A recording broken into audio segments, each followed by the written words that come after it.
Claude Michy est l'invité de ce journal. Bonsoir. Bonsoir. Vous êtes le président du Clermont Foot Auvergne et l'organisateur de la manche du Trophée Andros à Superbès. Justement, la conférence de presse du Trophée Andros avait lieu ce matin même à Clermont-Ferrand. C'est le final donc qui se jouera ici le 28 janvier prochain dans le Sancy pour la 23e année consécutive. Une finale qui se déroule du coup en une seule journée entre 16h et 22h en gros, c'est ça? Oui, l'épreuve se déroule le samedi 28 janvier entre 16h et 22h, 22h30, Oui. avec des courses de voitures, des courses de moto, puisque c'est toujours très spectaculaire les courses de moto, Oui. et des courses de voitures aussi électriques, puisque dans le Trophée Andros, il y a des voitures électriques. Ça, c'est un petit peu la spécificité. L'accent est spécialement porté là-dessus cette année ou de plus en plus au fil des saisons? Non, c'est une évolution que Max Mamers, qui est l'organisateur du Trophée Andros, a mis en place depuis quelques temps. Il y a eu beaucoup de recherches sur ces voitures. C'est les seules qui marchent vraiment. Oui. Elles marchent très très bien, peu importe le temps, -20, +10, humide, sec. D'accord. Et ces voitures sont très performantes en plus, ça fait très très belles courses.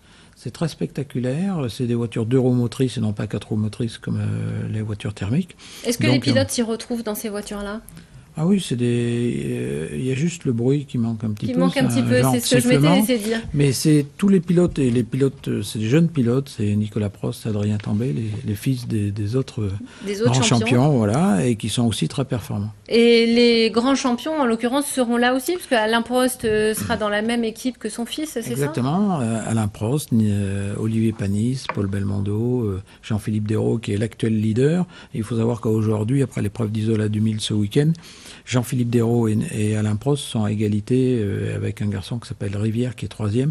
Tout va se jouer à Superbès finalement. Donc ça promet beaucoup de suspense Beaucoup de spectacles. le 28 janvier prochain.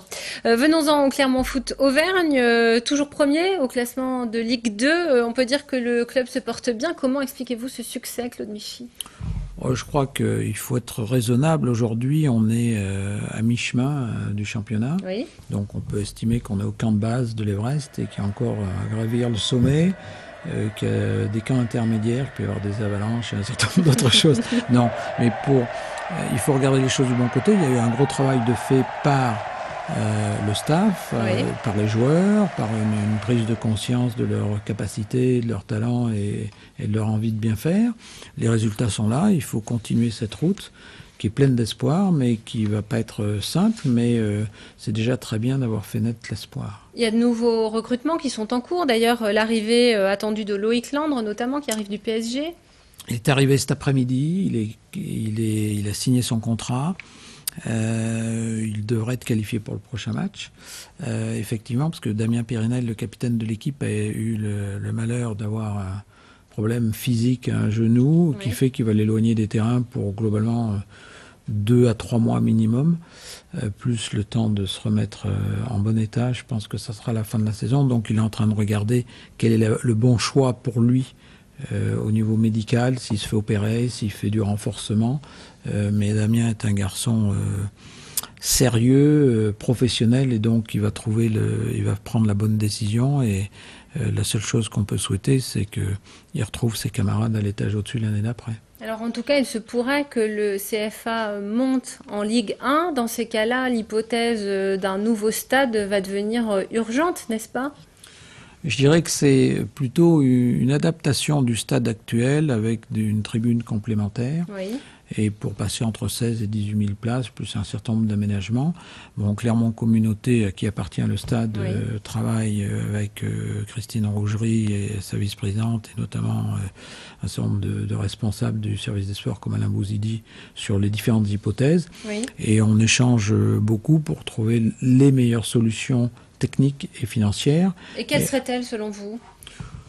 Écoutez, moi je suis pas le Messie ni l'Évangile, donc, mais pour faire simple, c'est mettre 5 à 6 000 places en plus pour avoir un stade qui soit entre 17 et 18 000 ou entre 16 et 18 000 places, avec une grande tribune en face, avec des commodités, avec de nouvelles entrées pour les spectateurs, de nouveaux parkings. Mais il y a l'espace Vous êtes pour mettre en place. en phase avec la communauté d'agglo sur le financement. Je crois que vous êtes favorable à un financement mixte et il semblerait que ce soit pas forcément le cas de Clermont-Co. c'est comme dans toutes les choses, il faut regarder les meilleures solutions. C'est pas le fond du sujet. Aujourd'hui, c'est de regarder les bonnes hypothèses et après d'avoir le choix de. Vous savez, un stade, c'est d'habitude, ça appartient à une collectivité. C'est le principe de base. Le monde change, le monde évolue. Donc maintenant, aussi, les esprits doivent évoluer. Donc il faut croire en les hommes pour qu'ils acceptent aussi de temps en temps de se remettre en question, moi-même en premier. Merci Claude Michy. J'en profite pour dire que le Clermont Foot Auvergne, comme les autres clubs sportifs professionnels clermontois, se lance actuellement dans l'opération Clermont ouvre ses stades, avec l'idée de proposer aux jeunes clermontois et aux jeunes de l'agglo de venir à la rencontre, de découvrir le sport. Merci à vous.